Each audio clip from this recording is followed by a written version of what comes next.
The Conservatives are the largest party. They don't have an overall majority at this stage. The Prime Minister called this election because she wanted certainty and stability. This doesn't seem to look like certainty and stability. Welcome to Polling Politics.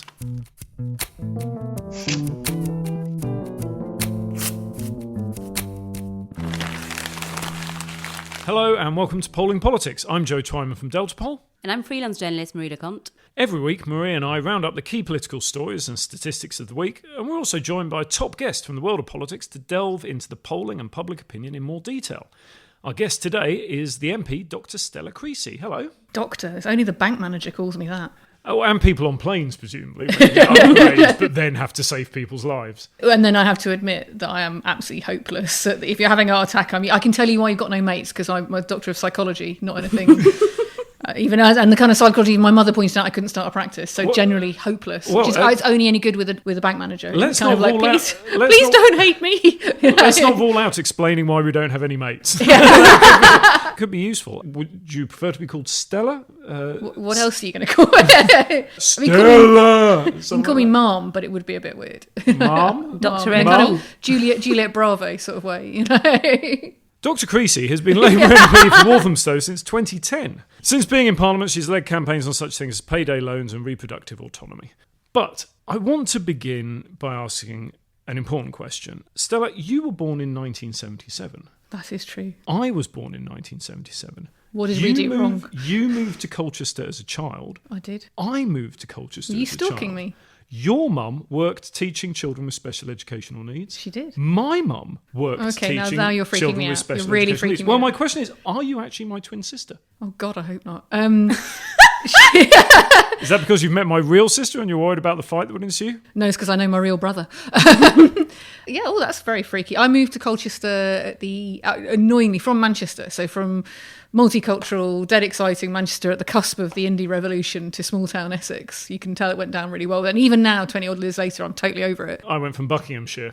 Yeah, similar, I can tell, yeah. Same sort of... Whereabouts in Colchester were you? In Wivenhoe. That's not really cold. Well, whereabouts were you? I was in Colchester town. Which bit? This is on fascinating, Lexington can I Road. just say? Well, just for those listening, Lexington Road is very much the sort of Chelsea of Colchester, and Wivenhoe is very much the Hampstead. So I think it tells you everything you need to know.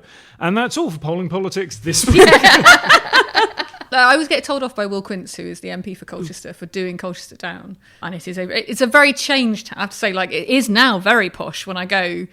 Back then, it was less. Now people do get out of the bath when they have a wee. Certainly, it was the sort of place because it was a uni town and a military town.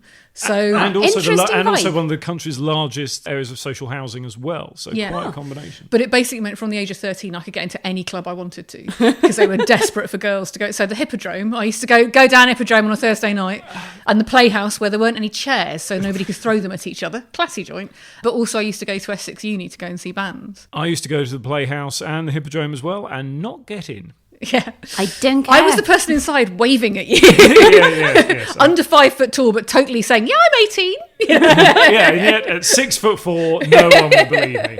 But we didn't actually come here to talk about Colchester, despite Marie's insistence that that's all we focus on today. Yeah. It's a very warm day today. We'll come on to that. We'll come on to that later. But fortunately, the office we're in Portcullis House is air conditioned, which is perhaps just as well because is there a chill in the air? Jesus Christ, Joe. That is terrible. It's just as well that it is. If you think that's terrible, I'm afraid it's all downhill from here. Yeah, I am 5 months pregnant, which also adds to your body temperature. So this morning I was sat in a school hall with a bunch of kids literally sweating down my face. We could like, who's the crazy lady? That's the MP. Hi, kids. So I'm very grateful for the fact that this is not a sauna just yet. So should we start with the news of Joe Swinson becoming leader or the news of Boris Johnson becoming leader? What do you think is the more important? Oh, now that's apples and pears. I think you have to congratulate people when they win, even if they're not from your own political party, because it's being nice and well brought up. Some of us are. Well, you lived in Lexington. Yeah, exactly. I was in the posh bit. You go to Colchester, Marie, then you will understand. We'll do a tour. I think- We'll do like the Radio 1 roadshow used to. We'll do a polling politics In fact, roadshow. didn't the radio one? You went to Harwich one year. I remember And going. and And Clacton. Yeah. Clacton as well. That's another thing I didn't go to. I Now, will Clacton walk was- into the Thames. Clacton was a classy joint. I knew a guy called Darren from Clacton who had a car genuinely with stiletto heel marks in the roof of the car. That was a classy joint with a classy guy. I'm not going to tell my story. It was Darren your mate, wasn't he? You changed your name. I call all my friends were called Darren. No, so I mean, obviously, having a new prime minister. I mean, I'm not saying that the REM song "It's the End of the World as We Know It" has been cycling through my head for the last couple of hours. But do you feel fine? Not particularly, no. Trepidation probably underestimates quite what I feel about it. And I think we're just waiting now, obviously, to get the reshuffle. So one of the things that was fascinating about Theresa May was when you saw her first reshuffle, you thought she spent 6 years sitting in cabinet going, one day you'll be gone, and you'll be gone, and you'll be gone, and you'll be gone. And she had for that day, she had a brilliant day. She had no idea what she's going to do next. And clearly the last 3 years have been exactly that. And we've seen other leaders in other political parties have been like that.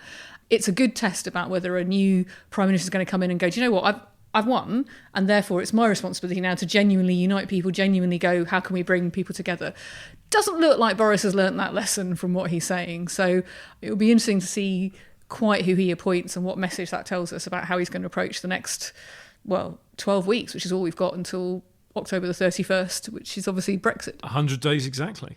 But I think, from the names we've sort of had swirling around so far at a time of recording, it doesn't seem like any of the sort of like wetter Tories who decided to maybe back Boris, to get a bit of power, essentially, are going to get into cabinet. So it's kind of Like just the triple sucks to be sec, them. the triple sec cabinet. It's like so dry. Oh, is it It's kind of burning your mouth. We do have this strange situation where, of course, Boris Johnson doesn't actually become Prime Minister until after Prime Minister's question time tomorrow.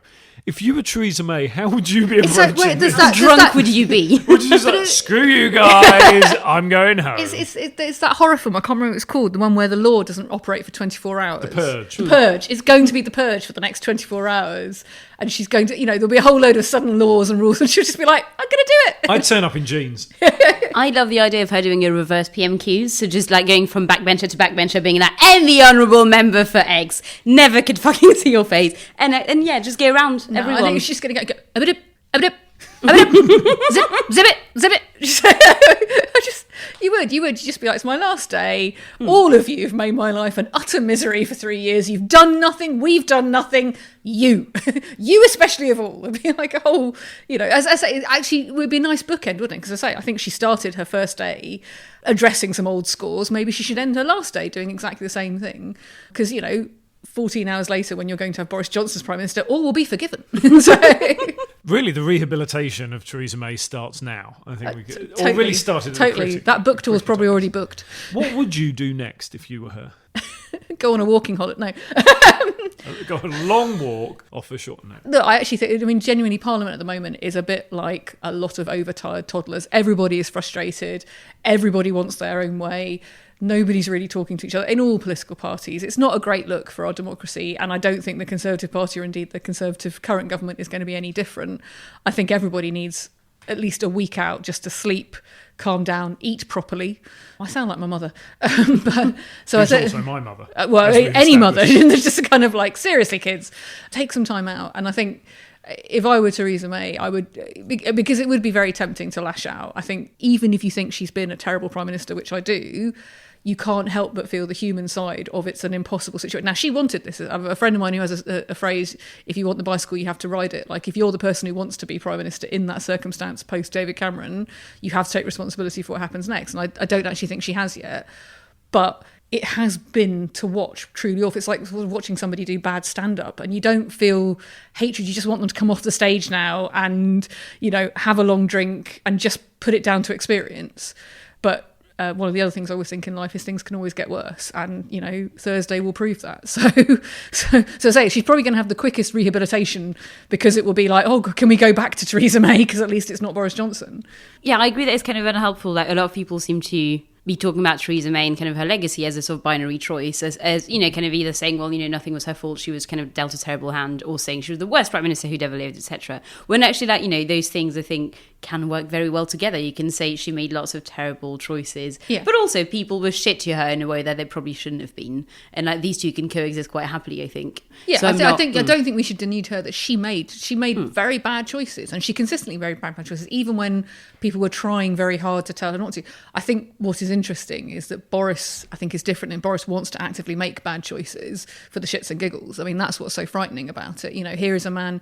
I saw the first tweet from Nigel Farage that was like a kind of macho game of chicken. It's like, are you going to go for it on the 31st of October? Only good guys. And you think, please don't do that with our country, please. You know, like let's not turn the future into the worst pissing contest ever, because actually there's quite a lot of things at stake here. Is there such a good thing as a really good pissing contest? You obviously lived in the wrong parts of Colchester. What would you say was Theresa May's biggest mistake then?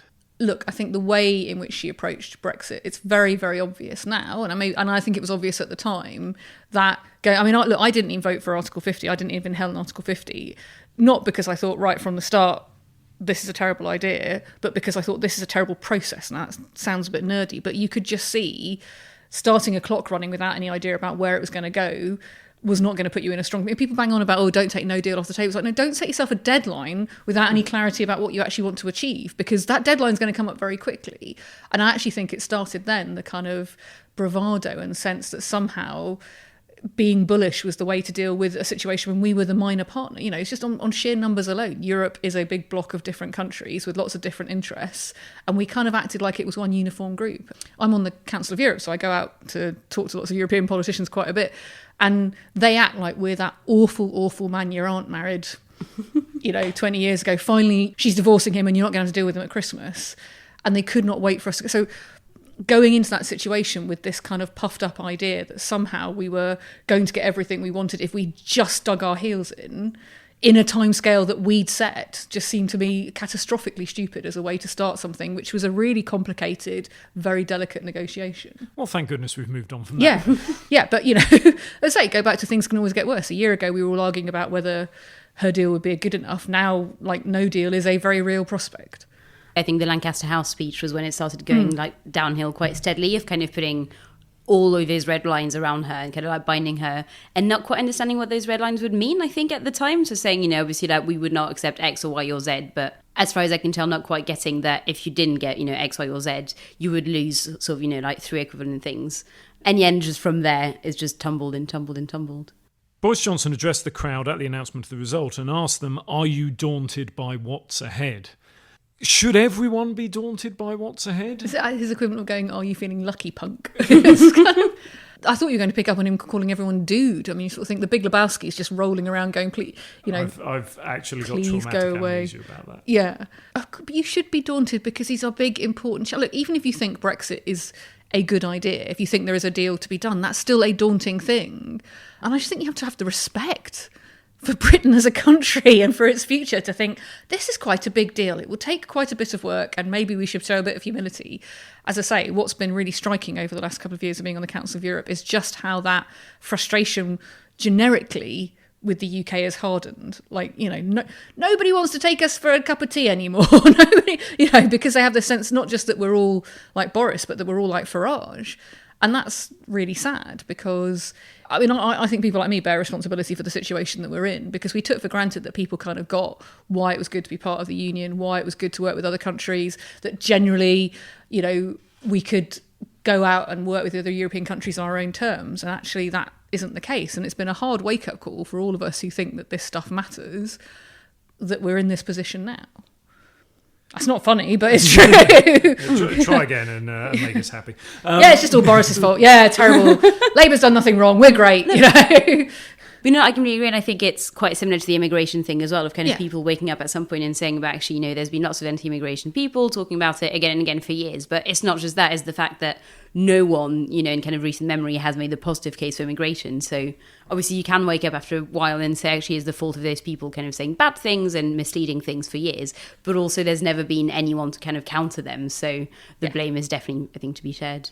When you look at the polling on this, and when the public were asked if they thought it would generally be a good or a bad thing if Boris Johnson became the next Prime Minister, 34% of the public say a good thing, 44% of the public say a bad thing.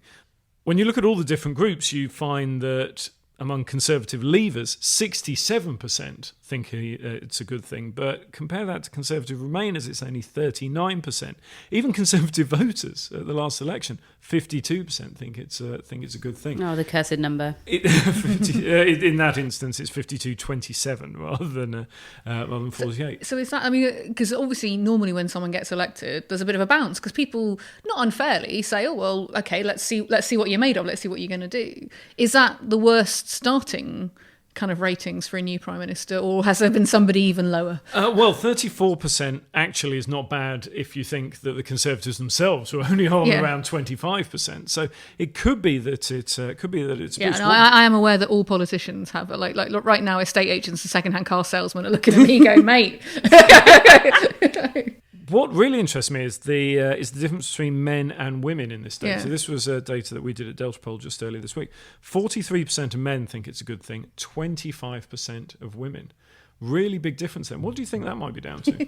Is it because we're better? There's so many easy jokes there, so many ways to go in that. But why don't we let you come to your own conclusion, Joe? What is it about general knowledge that women grasp quicker than men? I'm just going to glare at you. I'm not going to speculate. I was simply leaving it open to interpretation. It will be interesting to see whether that gap is maintained, or whether he does get some sort of bounce. It's not an ideal situation, but as you said, it could be a lot worse. And just for avoidance of doubt to anybody from Momentum listening, of course I don't want Boris Johnson, of course I want a Labour government. But actually, if people start from the perspective that all politicians are going to let them down, everything's terrible, everything's awful.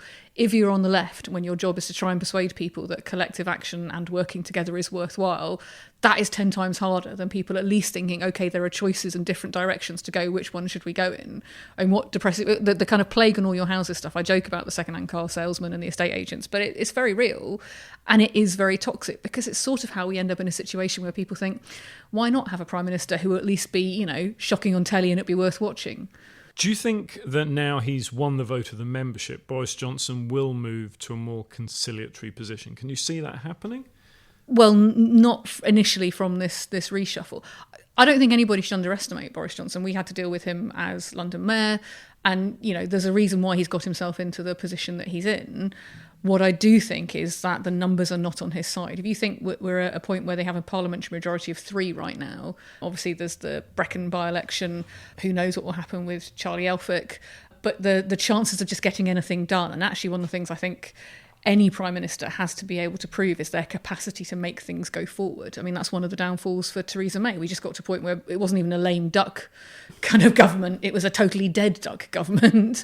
And actually, all parliamentarians on the whole don't want that, because it does feel like you're living Groundhog Day again and again and again. We all keep saying Groundhog Day, and I think at some point Bill Murray's going to go, can you stop insulting my film? Because at least my film had an ending. And was fun. Yeah. But yeah, because I think just watching the no deal vote, was it last week? I think the amendment, the majority of 41 against kind of proroguing Parliament to prevent no deal from happening. That is actually quite a large majority for the times we live in. 41 is actually quite a lot. So I'm not sure Team Boris really looked at that and thought, well, great, we're about to come in and get to do everything we want to do. Yeah. It'll be back to, what was it, which is a very good bill, but was it the Animals and Circuses bill or something? That was quite recent. Yes, Wild Animals and Circuses. Yes, no, exactly. So we've probably got the that level garden of bill today or tomorrow or something. Big stuff. Yeah, big exactly. stuff. That level of policy making has to happen at the moment, because anything else, there's no majority for it. Yeah, so he's got to do something, because he won't be able to do anything.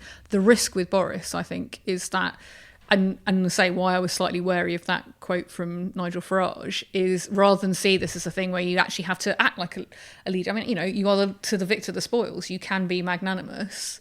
Will he be shocking? Will he actually kind of push people to a limit and say, all right, well, let's have a general election then, which he knows that his backbench don't want, as a bargaining pool to get people to play ball on having no deal. And all of that puts the interests of the Tory party and the backbenches first, rather than anything coherent that, the people coming to me. I mean, I've got a big local European community completely frazzled about what's going to happen to their futures.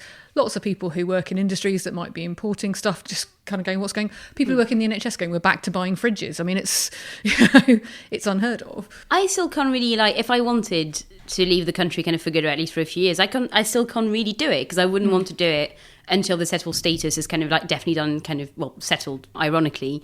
And, you know, and I've kind of thought about moving before for a few years and then kind of like maybe come back later. I still can't really do it. And it's the really weird thing as an EU national, I'm actually stuck in Britain in order to be able to stay in Britain in the future.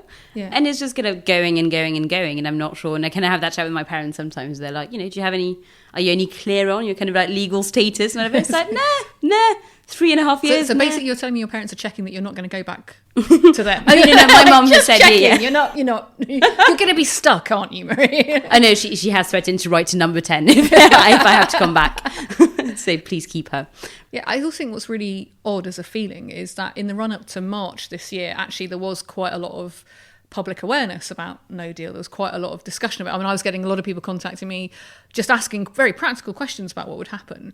And that sort of then died down, and you can start to feel that beginning to build up again. But people are more irritated by it, whereas before they were frightened. Actually, now they're irritated and angry that the kind of you've all made a mess of it, but is even stronger, rather than that sense that somebody was making a mess of you. See what I mean? I mean, there's nobody who can fix this. Is that growing sense? That's very dangerous. So what do you think will happen on the 31st of October? Halloween. Exactly. Do you see what I did there? Someone will knock on your door demanding. Yeah, I will buy too many boxes of Smarties and then keep all the lights off in my house, pretending that I'm gonna. Hey kids in Walthamstow, I love you really, but sharing is not a good thing. Look, the critical thing I think probably will be September, in that obviously we've got just by the timetable. So Boris doesn't technically become Prime Minister until tomorrow afternoon. So we've got one parliamentary day left, which could be exciting. Who knows? But I think in general, really exciting. Well, I think in general, probably it's by September, partly because by then he'll have had at least 6 weeks to try and talk to Europe and to try and make good on all the kind of promises that he has made. And we will be in the run-up to a no-deal Brexit, with a lot of people very concerned about whether progress has been made or not. And you've got 2 weeks before the party conferences come back, when you've got parliamentary time. And thanks to that vote a week ago, we're definitely going to have that parliamentary time. The risk is, does he go, well, I'm going to call a general election anyway, because it means that Parliament has to sit down and isn't sitting when the 31st of October comes. I mean, that's, then we are dependent on the goodwill of the Queen to kind of say, no, this is bonkers, And do I think we could get to that point? I think it's entirely plausible, yeah. I mean, the Queen's seen a lot of bonkers stuff over the years. As an objective point, I would say that September would not be a great date. I think like a great month to have a general election in, because there's a book coming out which I think deserves kind of all the oxygen. Does it? It can get it's just a very good book. Is it written by a very fantastic bilingual?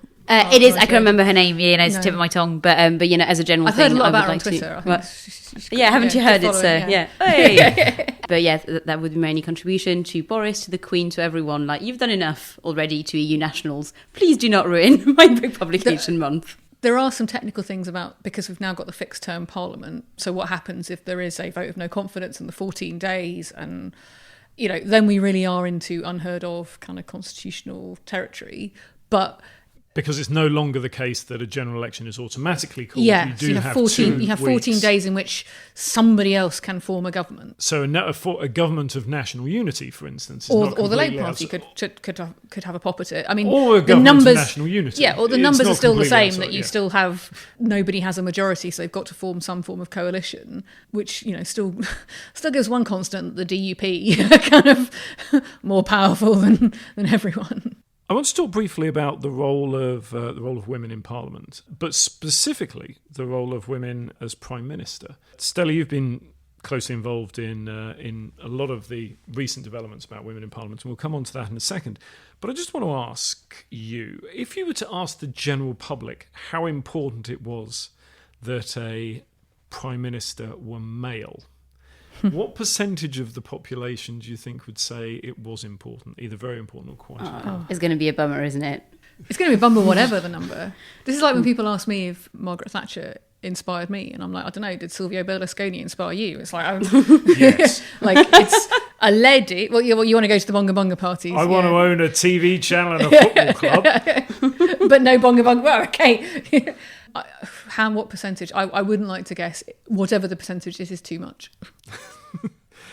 Marie, what's your guess? I'm going to say 17%. Well, the good news is it's lower than 17%. Yay! It's only 14%. So over 1 in 10. Over 1 in 10. Nearly 1 I mean, in that 7 is people. generally lower than I thought it would be, so I will take it. Don't count your chickens, because we asked a series of things that it was important for a Prime Minister to be. Honest? What do you reckon for that? Oh, God, I hope that was 100%. You'd hope. Yeah. What do you reckon? I don't think it's important for PM, to be honest. I'd rather have them be effective. You've been watching too much House of Cards. That's your problem. 80%. 92% Oh, thank God honest. for that. Yeah. 91% We are the 8%. a strong leader. 66% born in Britain, which is really going to upset people when they find out Damn where it. Boris Johnson was born. A Christian? Oh. 24%. Yes, because they've just brought out. Sorry, not that there are other polling companies available, but the British Social Attitudes survey was out recently about religion and the sort of people not feeling religious themselves, but thinking that religion is important. So I'd say it's probably at that, if not a bit higher. 23%. Oh, right, yeah. Oh, wow. Hey. The same number that said the Prime Minister had to be heterosexual. Oh, If you don't like that, you're really not going to like the figure. What percentage of people thought it was important the Prime Minister should be white? Okay, white, I'm going to say 38%. Dr. Creasy, oh, is it a higher social or lower? psychologist. Oh, I'm actually going to say higher. I think, sadly, we're still at a point where people equate that with being British. Well, the answer is 20%. Oh. 1 in 5 That's British good. I mean, people. that is a Thank lot. That is so many people, but also less than I thought. So, fewer than I thought. Including 13% of Remainers and 27% of Leave voters. What a surprise. Among Conservative Leavers, 33%. 1/3 of Conservative Again. leaders. My You surprise see, face. I feel relieved it's not as much as I thought, partly because I spend so much of my time getting grief from the people who are probably in your survey that I think they are more, it's the Duck Dynasty point, that if you are only ever... So in America is very divided by people, whether they watch Duck Dynasty or they don't watch Duck Dynasty. Same like Mrs. Brown's Boys here. So if you are only living in that world or getting contact from that world, you think that that's bigger and more important than perhaps it is. Can you just explain what's Duck Dynasty? If you haven't watched Duck Dynasty, you haven't lived. I haven't. Is it Oh like my the God! TV you show do not Dynasty, watch but proper about trash ducks? No, it's Duck Hunters. Oh, so I was thinking of something like, what was it called? DuckTales. When we No, were... that's a cartoon. Oh, well, yeah. That is Duck not- that is Dynasty not could trash. be the sequel. I was Good thinking of trash something like telly. Dallas, but with ducks. So I'm not sure Yeah, how many people that- in your survey want good trash telly? Because that's a proper British trait. We're getting off topic. The Lib Dems also this week elected a new leader, Yeah. Jo Swinson. She has been, like you, a passionate advocate of the role of women in Parliament, bring her newborn into the chamber. Yes. How do you feel the Lib Dems will develop now that we're entering this supposedly final phase of Brexit and the Lib Dems have a new leader? Yeah, well, look, I mean, just as I said, you shouldn't underestimate Boris Johnson. You certainly shouldn't underestimate Jo Swinson. I know she's a very capable politician. They've got a very clear message, especially around Brexit, which is obviously the big issue of the day. I disagree with Jo on various things, but I think it's going to be very interesting. And I think we probably will go back to more of a three-party politics. We haven't really had that for the last 6 years, and I think that will change. 3 and not 4? What, with the SNP? I meant with the Brexit Party. Well, in terms of In terms of physically being parliamentary. in Parliament, Oh, okay. yeah. I don't discount the impact of the Brexit Party because I see that locally. Look, I have a Labour marginal, we have Tory marginal, we have Chingford on my doorstep, and so as part of my local community, we have various members of the Brexit Party around, and they have a following. But I think just in practical terms, in what happens in this place, certainly it will be more three-party because there will be a recognition that the mood is shifting in the. I mean, that people's identity of being Leave or Remain is almost outstripping their sense of whether they are Labour, Conservative, left or right wing. I guess my only thing to say is that I think the bar in terms of what is achieved is quite low for Jo Swinson, because even though actually Vince Cable did a very sort of like decent job, I think there was that thing for people in politics, so occasionally you'd be like, oh shit, the Lib Dems. And I had it so many times, I genuinely, honest to God, either forgot they existed or kind of like went, hang on. And I've been with people in the pub who go like, hang on, leader of the Lib Dems, and we all kind of sat there for about a minute being like, no, it's not Tim Farron, it's not, Vince Cable. So I think that she's got quite a nice sort of like smooth low bar to clear in terms of like being a good leader of the Liberal Democrats. Stella, how do you feel about the Liberal Democrats as a political force? You've been a vocal and indeed frequent critic of Jeremy Corbyn. You say No, I you Sorry? No, I never criticise an individual. I criticise policies. And it's the same for me with the Lib Dems. I'm not interested in the kind of... I've been a Labour Party member for 26 years. I've never entirely agreed with any Labour leader, and I've always campaigned for Labour governments. I know my own mind. I didn't join a cult, and I'm not intending to start acting like one. I'm very interested in ideas, which is why I'm not a Liberal. I'm a socialist. Like, that's why I'm not in the Liberal Party. That being said, what I do worry about is just the cacophony you've got right now that says that it's not about ideas, it is about individuals. So somehow, if you vote for a certain person, that's job done, rather than, okay, what do we do next? But, what do I feel about the Liberals? Like, I disagreed with the decisions they made in the coalition. I disagree with the policy positions that they have now because they're liberal rather than socialist. I'm an old-fashioned... I'm a really nerdy, ideological person. I'm just not tribal. So I've worked with Jo Swinson on stuff where I can agree with her in the same way I've worked with people in the Conservative Party, but that definitely doesn't make me a Tory. Even whatever Momentum say online. Twitter may disagree at times, but that doesn't necessarily mean it's true. Yeah, but that's because everyone's politics right now has become like wearing a scout badge rather than actually doing anything. It's become about being able to brand people and say, well, I'm better than you because I'm not that, rather than what you've actually got to get done. But I think, like, from the journalist perspective as well, I feel like there's been a switch in that, especially kind of like online and on Twitter, in that you can't really have unbiased critique anymore. So if you criticise, I don't know, let's say every time I'll tweet something about, like, taking Labour, like, about the Labour right, I'll have people being like, fucking all these Euro Corbynite. And I'm like, what? And then I'll tweet something, that's kind of, I don't know, like, we'll call out something Corbyn's done or whatever, and it's like, yeah, like stupid fucking Blair White. And it's like, people can just critique, or, the Tories or the Lib Dems, or, or whichever party or faction as a critique. And it kind of strikes me as a bit of a problem that it is assumed that you must have an agenda and kind of being from an opposing faction or party in order to, like, sort of like not like something. So genuine, that's why, look, I criticise ideas. I never criticise individuals because I'm just not interested in the psychodrama. Maybe that's because I'm a psychologist, but it's also just too easy to make it all about an individual rather than the ideas. Like, ideas are hard to make happen. We've given up in this place, I feel, on the idea that you can make stuff happen. So now what we're doing is trying to find somebody to blame for the fact that things feel really terrible. What does that say to the outside world? It says, be frightened, be daunted. That's not a good recipe for a country that needs, now more than ever, people to actually get stuck in. Jo Swinson has made a point of saying that she hopes other MPs will join the party and defect. Yeah. You worked with Chukwamuna when you were Shadow Minister for Business, Innovations and Skills. I was the consumer. If you have a problem with a consumer item, I know all about the consumer bill. It's really... really sad. Is there what would be the key thing for the listeners at home to take away from it? Oh no, there's no, the worst. This is genuinely true. A woman wrote to me because she'd bought a pair of shoes for her child in a shopping mall. She wasn't even a Walthamstow resident, but she wrote to me because the shoes weren't the right colour of white to match the outfit that she wanted for her child, and the shop wouldn't give her a refund.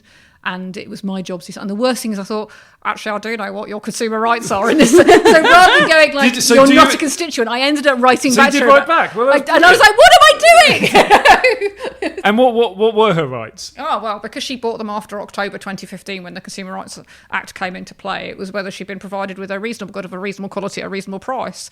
And she could claim that it was not a reasonable good because it did not match the standards to which it had been advertised to.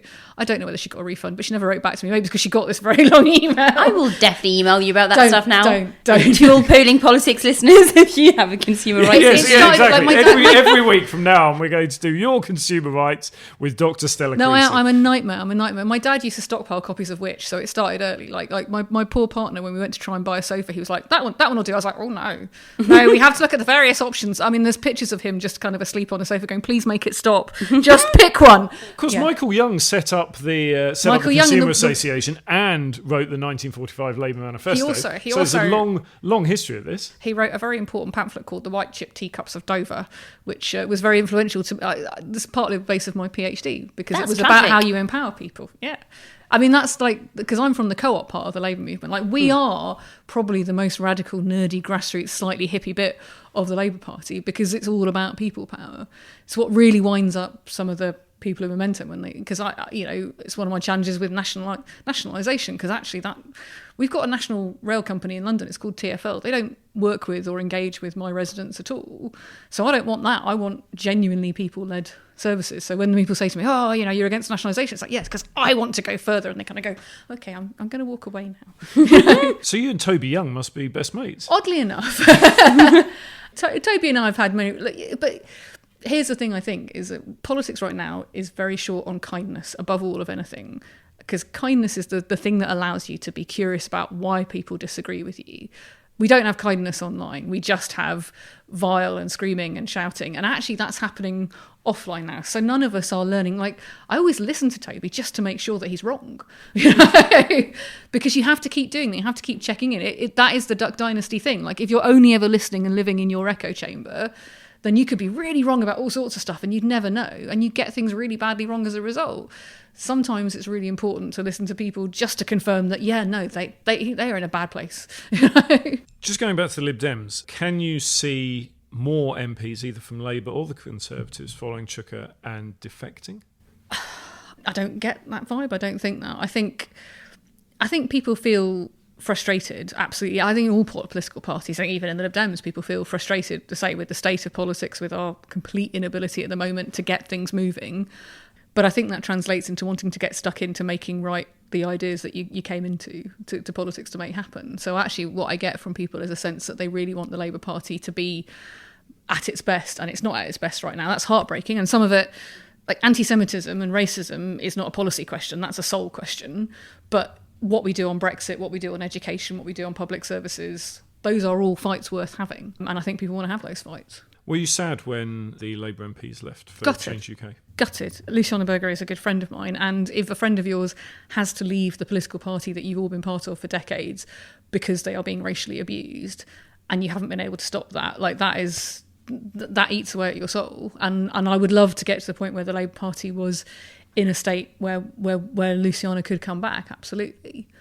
Like it's just heartbreaking, the anti-Semitism that you hear. You say, I've experienced it, I see it. And when you see people saying it doesn't exist, you almost have a visceral reaction. So yeah, absolutely. When Lou left, it was devastating.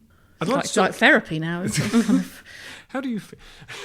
Determined to challenge it. Like, I mean, I'll challenge it whether I'm one person on my own or part of an army of people. And do you feel like you're one person? Sometimes. The online and the offline are merging. I think it's very important, to be honest, especially on things. So sometimes when I have local party members who say to me, "Oh, well, there isn't a problem," I feel I have a responsibility to say no, there is, and here's the evidence for it, because you can't solve anything until you've actually recognised you've got a problem. But we have got a problem. I'd really like to talk about your work promoting women in Parliament. Oh, lady stuff. Lady data, lady stuff. I had to call it. So we were trying to do... Tell us how it came about. We were trying to get lady data because... What do you mean trying to get lady data? Because we don't have lady data in this country. What is lady data? Where's the Caroline Crowder-Perez's book? This is important for you and the work that you do. So we don't recognise... So Caroline Crowder-Perez has written this amazing book about how, because we systematically, the bias is towards men, we miss out. So services, products, all sorts of things don't work for women. Which is like literally every area of life. I think that's kind of like the thing the book gets at. There's literally everything and anything you can think of, women kind of are just served by the fact that... And in our tax and benefits system, we don't calculate data separately for men and women. So we don't actually recognise where women are penalised by our tax and benefit systems. And when we were trying to explain to government ministers what we wanted them to do, which is do an analysis and look at the impact on women, they couldn't get... And the best thing all was the Treasury Minister said to me, well, we can't do that because women live with men. And I was like, okay, we're going to have to start with some very... So we called it lady data to try and explain to them what we were trying to get at and why it would help us track things. If you can't put a label on it, you can't see what's happening to it. You came into Parliament in 2010. I did. How great, if at all, has the improvement for women in Parliament been since then? Has anything changed? It's changed. It evolves. like the way in which you experience so open hostility is dead easy, right? When you get someone like Toby Young who's obsessed about whether he can see politicians' tits on TV, that's pretty obvious and you can call that out. It's all the unconscious bias. It's all the times that I get asked to talk. So it's like when it comes to Brexit and people want me to talk about what impact Brexit has on women, and I'm like, well, actually, I've got a real passion about VAT and the 13th directive because that's going to be a really big problem for local business. They're like, yeah, but lady, you talk about lady things, and therefore we need to ask you about lady things. So, tampon tax. I mean, there was a very good time when someone said they were going to do some research about the impact of the tampon tax, and I just was like, tell you what, why don't I take a picture of the back of a packet for you, because he hadn't worked out whether they were made in Europe or not, and therefore whether there would be an impact in terms of the cost of tampons. And you're like, okay, I can talk about these things because yes, they're part of an experience. But also one of the things that you're doing is kind of consigning women to a box where you can cope for them. And that's what happens in Parliament. So you hear people now talking about needing women leaders like they're racehorses. So like they're going to run a woman to do it. And it's like, yeah, because I can put that woman in her box and therefore I can know what she's going to do and what she can talk about and therefore what she can't talk about or what she won't know about. We never do that to men. We never ever say, oh, well, you must particularly want to tell us about your theories on vasectomies. And it's like, but I get asked all the time about women's health. But I Do you want to hear my theories about vasectomies? I'd be fascinated to hear your... Let's keep that I think it's all just positive thinking. bonus episode. But no, I agree. And I think the frustrating thing as well is, from like my side, I guess, of like the media things, like of people who are clearly really well-meaning, but then, you know, especially since kind of like Me Too in Westminster and etc., and who, because I've started doing like a few interviews for the book and, you know, other stuff. Do you have a book coming out? So I think I September, might. I'm not sure. I think it might be. It might be. Wasn't sure. But no, but you know, in everything I've done, there's been the question of, you know, so what's it like being a female political journalist in Westminster? And it's like, well, actually, and I've never realised that I didn't really have anything to say. It's like, yeah, occasionally I experience sexism, like in the rest of society in every area of my life, because society is quite sexist, and that's kind of that. But I don't really have anything interesting to say. I've been, but like similarly to you, get invited on staff panels, been like, would you like to talk about what it's like being a woman in Westminster? And it's like, there's quite a lot of us now. Like, it's not really, you know, kind of. I can't tell you about the experience of being a woman in Westminster, because there are quite a lot of women who have very different experiences of being a woman in Westminster. And what we can tell you about is the common theme where people will ask you that question and presume that your biology trumps your brain in terms of how people will react to you. And that's what hasn't changed. It's just evolved in terms of the different questions that people ask. And people will ask it in a more kind of like, oh, well, you know, the pressure on is to not get cross that they're asking in that way, because they're trying to be inclusive. So I always like to talk about the brocialists and the femi bros. So the brocialists who want to tell me that who I sleep with therefore influences what I think, versus the femi bros who totally want to be there for us and they're totally with us and they're an ally, so they'll totally vote with us. But obviously they won't take a stand because, hey, they're creating a space for women. And you're like, do you know what, guys? Just speak up. You know? Just start being part of this conversation in a way that isn't about leaving it all to women to get it right. And maternity leave in Parliament being an example of that, presumably. Yeah, well, because I was very clear that it should be maternity and paternity leave. But it's only women that people say, well, of course we can't elect a woman because, you know, she might have a baby and bugger off for a year. We need men to take more responsibility for their kids, because all the evidence shows us that the more children have their fathers involved in early life, the better they develop. So actually, there's a lot of men who need to be fighting for not just shared parental leave, but shared paternity pay, so that actually that financially can be a viable thing to do, because otherwise you've got a lot of kids who are being held back. We never talk about it in that way. We always say, oh, well, it's for women to juggle all these things. Is shared parental leave the answer, or is it specifically paternity leave? No, because only 10% of couples in this country take up shared parental leave for men, and that's mainly because it's a hard economic call, because on the whole men still earn more than women. So a man taking time off, like a third of women get into debt when they take maternity leave because we don't have proper maternity pay in this country. If we don't want not just the gender pay gap, but actually to lose people and to make family life harder, we need to invest in it. Part of that investment has to be about men being able to be the dad that a lot, you know, most men of my generation do want to be, but the system isn't there to make it work. What happens is that women pay the price both ways. And finally then, it's rather hot today. My question to you, Stella, and as someone who's 5 months pregnant, your answer may be influenced somewhat. What do you think the ideal temperature is in degrees Celsius? Not this one. Whatever this one is, not this one. Oh, it's probably about 21, 22 degrees, especially at the moment, because I have Reynolds phenomenon, so I'm normally very cold because I have poor circulation. what pregnancy has done is because it raises your body temperature because blood's pumping around your body. It's completely weird for me. Like, so it's actually turned you into a normal human being. Suddenly I'm like, I'm not a lizard. Oh my God. But yeah, this is way too hot. You heard it here first. Yeah. Again, Twitter says, not convinced. Exactly what a lizard would say. Marie, what do you think the national answer to that is? Oh God, so mine would be 25 degrees, I think. 25? Yes. That's the Moroccan in you coming Well, out. yeah, Mediterranean. Yeah. Like, this is, yeah. Anyway, I mean, I could do an entire other podcast just calling you all cowards for how you deal with the weather. But, I'm guessing, I don't know, people are boring here, like probably like 19. They'd probably quite enjoy 19. The answer is actually 21 degrees. Oh, so see? well done, Populist. Stella. You're in line Populist, with that's everyone. me. 22% said below 20, which I think is just too cold. But to flip it around, at what point do you think it gets too hot? Like 23? Being British, isn't it? It's like, you just need to be able to complain. 22. Yeah. The answer is not 22. And it's too cold at 20. So, What do you reckon? well, I'd say probably 25, 26 degrees, people start complaining. I'd say 26. Actually, 28. 28 is the national figure. Lie, that's what they say. The second it gets over 24 here, everyone is like, I'm going to die, I'm going to melt like a big candle. But there's a really important window where if it gets above 28, 29, then actually crime goes down because people are too hot to do anything. There's lots of psych study on this. So there's that middle point when it's hot, people's blood's up, they're excited, all sorts of good and bad things happen. So you kind of want, this is why, we're not daft. We know that 21 degrees is probably about right because we keep our heads. That's the optimum criminal temperature. We keep our heads, but we can keep our shades. It's kind of cool thing. Past 28, crime falls until they get the water cannon out, and then everyone starts playing It's around. Genuinely true. There are studies to show it, especially in America in crime waves and heat waves. They go, yeah. See, I didn't waste all those years studying useless information.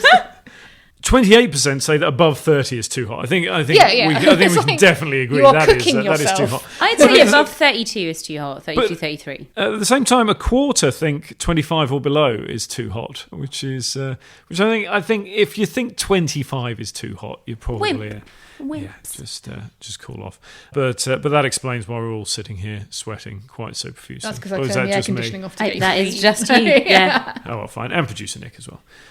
Okay, that's all. That's all from That's all from Polling Politics this week. Stella Creasy, thank you very much for joining us. Thank you very much for having me. And we'll see you again soon. What a drive-by murder on Nick.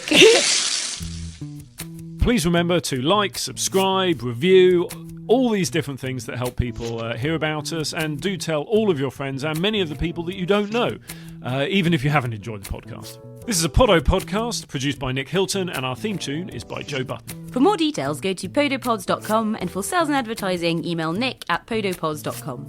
And yes, that's spelled PODOTPODS.com.